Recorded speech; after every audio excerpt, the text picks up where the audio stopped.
Madalas nating nakikita ang kanyang imahe sa mga t-shirt, mga sombrero at mga poster. Sino nga ba ang lalaking ito na may subo-subong tabako at mayroong dreadlocks na buhok? Siya isang musikero na tila nagkaroon ng mas malalim at makulay na karakter. Isang cultural icon, ika nga, na naging mukha ng kanyang pinasikat na musika.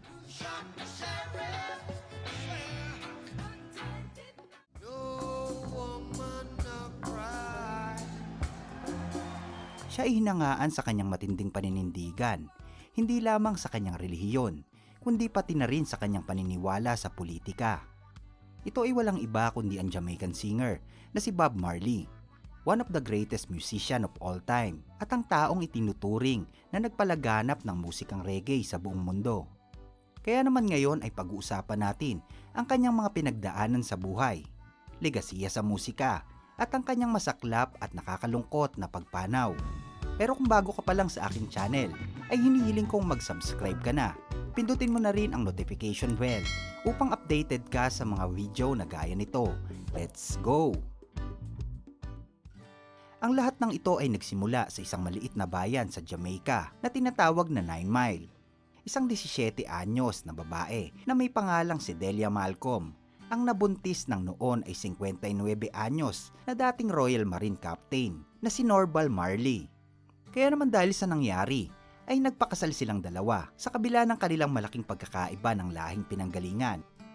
Si Norval ay isang white Jamaican na mayroong English at Syrian descent, habang itong si Delia naman ay nagmula sa mga native Jamaicans na minsan ang inalipin ng mga Briton noong ika-18 siglo. Subalit pagkatapos silang maikasal, ay biglang umalis itong si Norval Marley. Iniwan niya ang kaawa-awang asawa na wala man lang ibinigay na kahit anong salapi. Ang masakit pa ay kabuwanan na nito sa kanyang dinadalang sanggol. At noong ika-6 ng Pebrero taong 1945 ay nagsilang si Delia ng isang batang lalaki. Ito ay pinangalanan niyang Nestra Robert Marley o mas kilala natin ngayon sa tawag na Bob Marley. Sa paglipas ng ilang taon, noong si Bob ay tumungtong sa edad na 5, ay nagkakilala sila ng kanyang ama. Pero magbuhat noon ay hindi na niya ito muling nasilayan pa. Hanggang noong 1955 ay nabalitaan na lamang nila na ang kanyang ama ay pumanaw na pala. Si Bob Marley ay lumaki na mayroong galit sa kanyang tatay dahil nga sa ginawa nito na pag-abandona sa kanilang mag-ina. Pero sa kagustuhan ng kanyang nanay na mabigyan siya ng magandang kinabukasan, ay napagpasyahan nito na lisanin nilang dalawa ang lungsod ng 9 Mile at lumuwas patungo sa Kingston upang doon makipagsapalaran. At sa kalaunay nagtayo sila ng isang maliit na tindahan sa Trench Town. Ito ay isang komunidad na itinuturing na may pinakamahirap na ekonomiya, magulo at napupuno ng kaliwat kanang mga gang. Isa na nga dyan ay ang Rude Boys na sinasabing pinaka-notorious na samahan sa nasabing lugar. Pero naging kaibigan ng mga ito ang noon ay nagbibinatang si Bob Marley dahil nga madalas siyang sumasama dito. Kaya naman hindi nagtagal ay nabigyan siya ng bansag na top gong. Pero kahit naging malapit si Marley sa ilang mga miyembro ng Rude Boys, ay hindi naman niya itinuturing ang kanyang sarili bilang bahagi ng nasabing samahan. Nang si Bob Marley ay umedad ng 15 anyos, ay sinubukan niyang magtrabaho bilang isang welder. Pero hindi siya tumagal sa trabahong ito dahil muntik na siyang mabulag matapos tumalsik sa kanyang mata ang isang maliit na piraso ng nagbabagang welding rod. Kaya naman ang pera na sana'y makakatulong sa kanilang mag-ina ay napunta lahat sa kanyang pagpapaospital. Nang lumaon ay nagkaroon ng bagong asawa ang kanyang ina na dati ring taga 9 Miles na si Thaddeus Livingstone. Nagkataon din na ang anak nito sa unang pamilya na si Neville Livingstone ay kababata ni Marley at kasama niya noon sa pagsasanay na tumugtog ng gitara. Silang lahat ay nagsama sa isang bubong, kaya naman naging daan ito upang makabuo ng isang musical group itong sina Bob Marley at Neville noong 1962. Sinama rin nila ang kanilang mga kaibigan at tinawag ang banda nila na The Teenagers. Ang kanilang mga kanta ay nakafocus sa tugtugang ska, kagaya na lamang ng kanilang hit single na pinamagatang Simmer Down. Naging number 1 ito sa mga radio station sa Jamaica at nakapagbenta ng 70,000 kopya noong 1964. Sa pagkakataong ito ay hawak sila ng producer na si Coxsone Dodds at mula sa pangalang The Teenagers ay tinawag ang kanilang banda na The Wailers. Pero kahit nakakuha ng kaunting success ang grupo, hindi nga rin ito napigilan ang paisa-isang pag-alis ng mga miyembro. Kaya naman sa pagdating ng taong 1966 ay 3 member na lamang ang natira. Ito ay sina Bob Marley, Neville Livingstone at Peter Tosh. At sa kaparehong taon naman ay nag-asawa na rin itong si Bob Marley sa kanyang kapwa singer na si Rita Anderson. At dahil sa pagkawala ng The Wailers, ay napagpasyahan niya na iwanan muna ang kanyang asawa sa Jamaica at puntahan ng kanyang ina sa United States upang doon ay magtrabaho bilang isang assistant sa laboratory ng isang kumpanya ng kemikal. Di nagtagal ay naging forklift operator si Bob Marley sa isang kumpanya ng mga sasakyan. Ngunit habang tumatagal ay hindi na niya nagustuhan ang pamumuhay sa US dahil maingay, crowded, at ang sistematikong resisimo na siyang pangunahing dahilan ni Marley upang bumalik na lamang sa Jamaica. Noong si Bob Marley ay nasa US, ay bumibisita naman siya sa Ethiopian Emperor na si Haile Selassie. Siya ang taong responsable sa pagkabuo ng Rastafarianism sa bansang Jamaica noong 1930s. Maraming Rastafarian ang naniniwala na si Jesus ay bumalik sa mundo sa katauhan ng emperor. Kaya naman nang magkaroon ng state visit sa Jamaica noong 1966, ay napakaraming Rastafarian ang nagpa-convert. Isa na nga rito ang asawa ni Bob Marley. Kaya naman nang umuwi si Marley mula sa US, ay nasorpresa siya sa dreadlocks na buhok ng kanyang asawa. Bagamat pinalaki si Bob Marley ng kanyang ina bilang isang relihiyosong Katoliko, hindi nga nito napigilan ang paglipat nito ng relihiyon.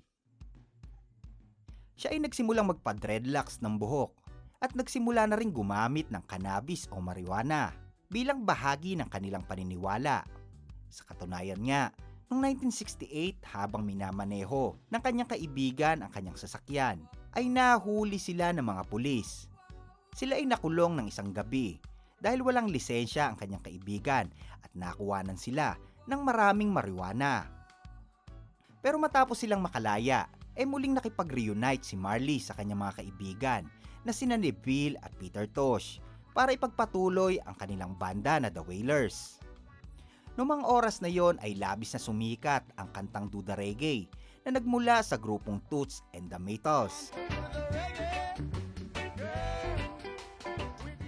Dito nagkaroon ng idea si Bob Marley na makipagtrabaho sa mga reggae producer na sila Leslie Kong at Liz Craperi.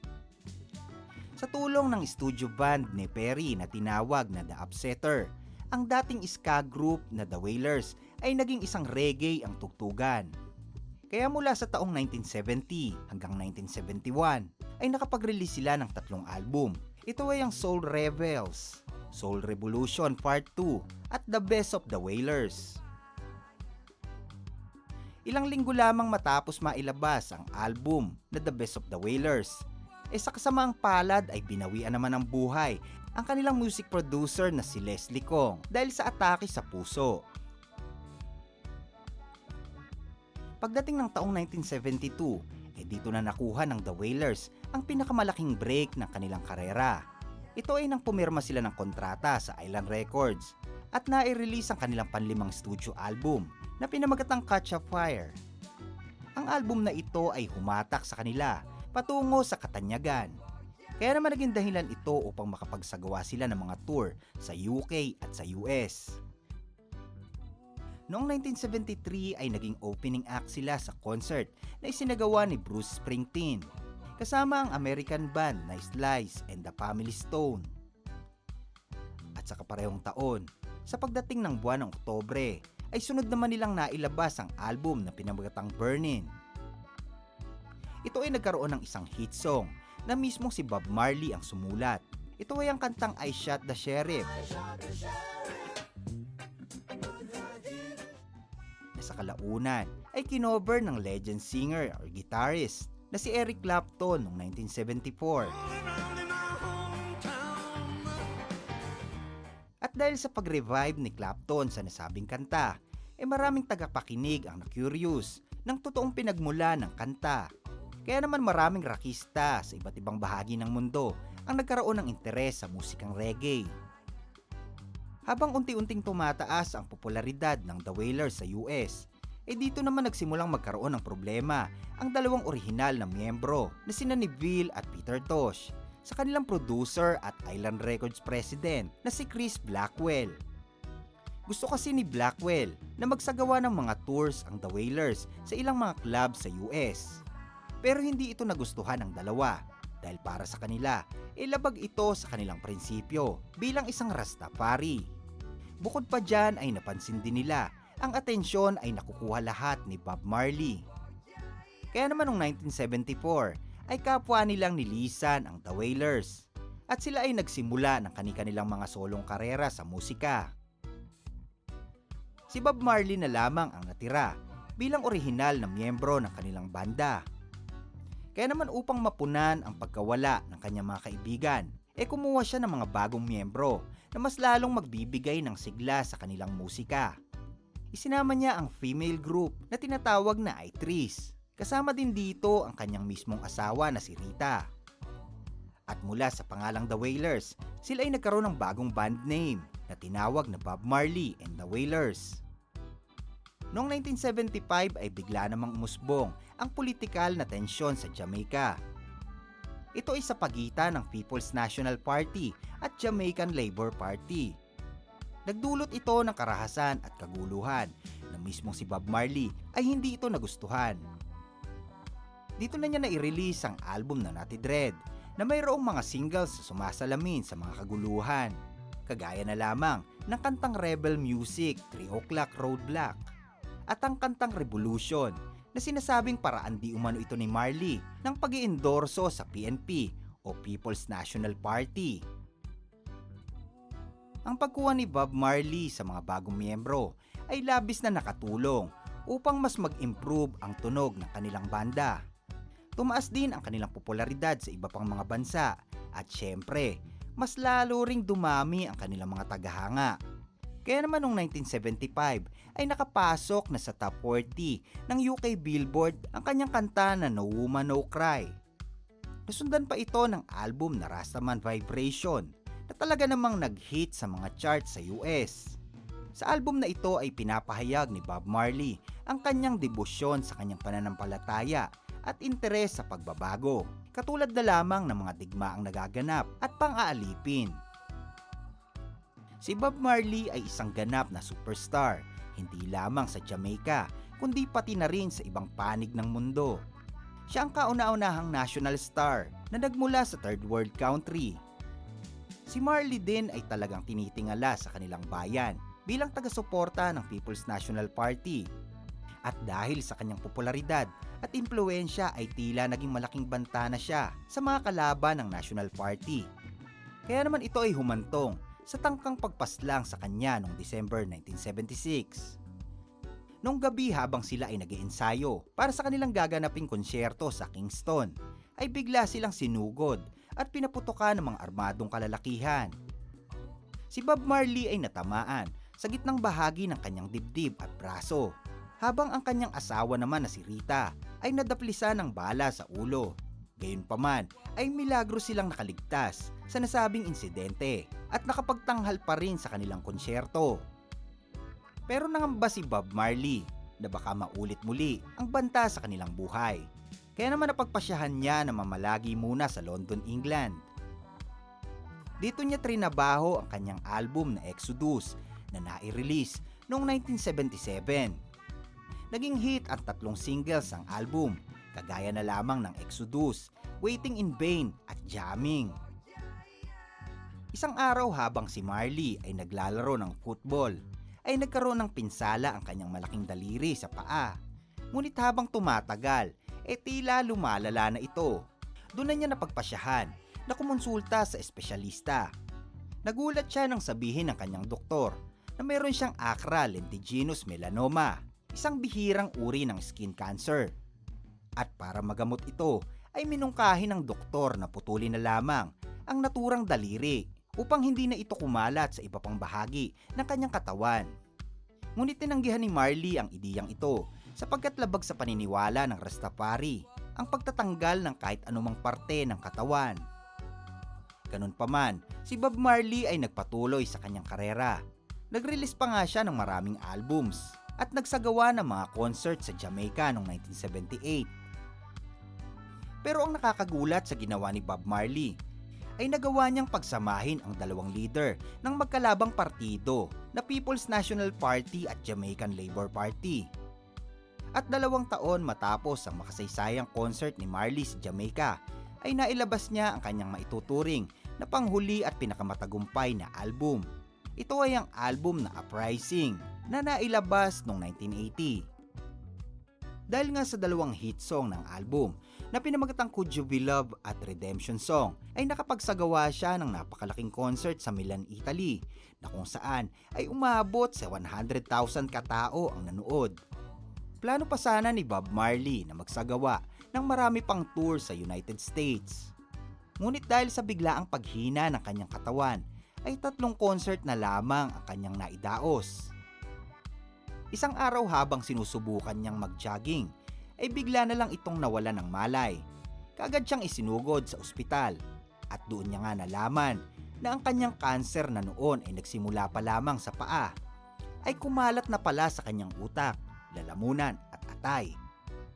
Sa kabila ng kanyang mga nararamdaman, ay itinuloy pa rin ni Marley ang kanyang natitirang concert sa Stanley Theater sa Pennsylvania. Ang concert niya na ito ay naganap noong September 23, 1980. At ito na pala ang kanyang magiging kahuli-hulihang pagtatanghal sapagkat pagkatapos noon ay lubha nang lumala ang kanyang karamdaman. Tuluyan na siyang humina at talagang bumagsak ng husto ang kanyang pangangatawan. Ang lahat ng kanyang mga parating na tour ay kinansila kaagad dahil siya ay nagtungo sa Germany upang ipagpatuloy ang kanyang gamutan. Si Bob Marley ay sumailalim sa alternative cancer treatment. Dito ay nililimitahan ang ilan sa kanyang mga kakainin at iinumin. Ngunit ang gamutan na ito ay nakatulong lamang sa kanya ng ilang buwan dahil pagdating noong 1981 ay mas lalo pang lumala ang kanyang sakit. Dahil dito ay napagtanto ni Bob Marley na mukhang hindi na magtatagal ang kanyang buhay. Doon na niya napagpasyahan na umuwi na lamang sa kanyang lupang sinilangan at doon na lang din hintayin ang kanyang dapit hapon. Noong May 11, 1981 ay bumiyahe itong si Bob Marley kasama ang kanyang pamilya papunta sa kanilang bayan sa Jamaica. Ngunit matapos maglanding ng kanilang sinasakyang eroplano sa Miami, Florida, kaagad na siyang isinugod sa ospital dahil tuluyan ng sumuko ang katawan nitong si Bob Marley. At bago pa man malagutan ang hininga, nakapagbigkas pa siya ng ilang mga kataga para sa kanyang anak na si David. Dito na niya sinabi na ang pera ay hindi kayang bilhin ang kahit anumang buhay. Si Bob Marley ay tuluyan ng pumanaw sa edad lamang na 36. Hindi nga niya natupad ang kanyang huling mithiin na makauwi sa kanyang pinakamamahal na bansa na Jamaica. Siya ay binigyan ng state funeral sa pamamagitan ng Rastafarian tradition. Kasamang inilibing kay Bob Marley ang kanyang paboritong gitara, isang football, at isang pakete ng marijuana. Ang pagkamatay ni Bob Marley ay labis na pinagluksa sa buong Jamaica. Ayon nga kay Prime Minister Edward Sega, si Marley ay kailanman ay hindi na mabubura sa isipan ng mga tao. Siya ay bahagi na ng bukas sa kamalayan sa buong bansang Jamaica. Noong 1994 ay ginawaran si Bob Marley ng Rock and Roll Hall of Fame at Grammy Lifetime Achievement Award naman noong 2015. Ilan lamang ito sa mga parangal na natanggap ni Bob Marley. Maraming relihiyoso sa buong mundo, ngunit bihira nga lang sa mga taong katulad ni Bob Marley na handang ipagpalit ang kanyang buhay para lamang sa pananampalataya. Dahil kung sinunod niya lamang ang payo ng doktor, ay siguro ay buhay pa siya magpasa hanggang ngayon. Pero ganun pa man, si Bob Marley ay isang legend at patuloy nakikilalanin bilang hari ng musikang reggae sa buong mundo. Pero ang isa sa talagang tumatak sa akin ay ang kanyang huling mensahe sa kanyang anak Yan ay ang mga katagang hindi kayang bilhin ng pera ang buhay ng tao. Salamat po mga ropa sa inyong pakikinig.